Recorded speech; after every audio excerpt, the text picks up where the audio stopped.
Usually you joining me late on the project.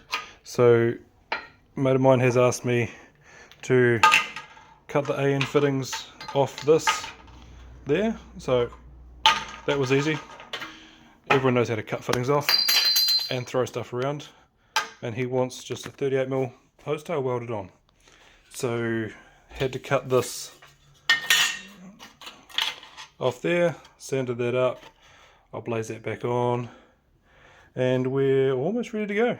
So one of the things I do really like about my Master TIG is the torch head. So at the moment I've got my big Series 1 on there, but I'm going to switch over to my little Series 1. This is a topic of great discussion, running pointed tips on aluminium. I just love the Facebook and the comments when people lose their rag over running a pointed tip on aluminium. It's fine, moving to the 21st century. So I got that swapped over nice and quick. One of the things I see on YouTube is there is not much information about what settings people run on these, and I know I said the other day settings aren't everything, but everyone asks, so here's what I run.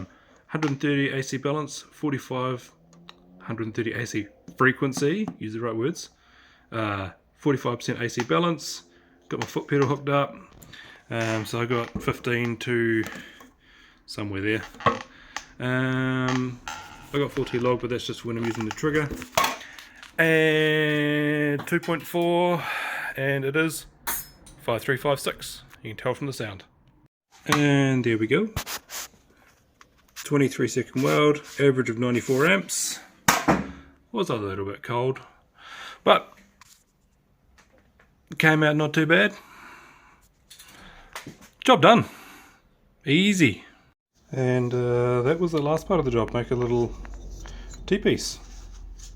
Job done. Easy way to fill in about 20 minutes. And for those that are wondering, yes, this is going to get bead rolled. I just don't have my bead roller here. Lent it out to a mate, so you're going to have to go borrow that back. One or two little touchdowns on there, but let's not worry about that.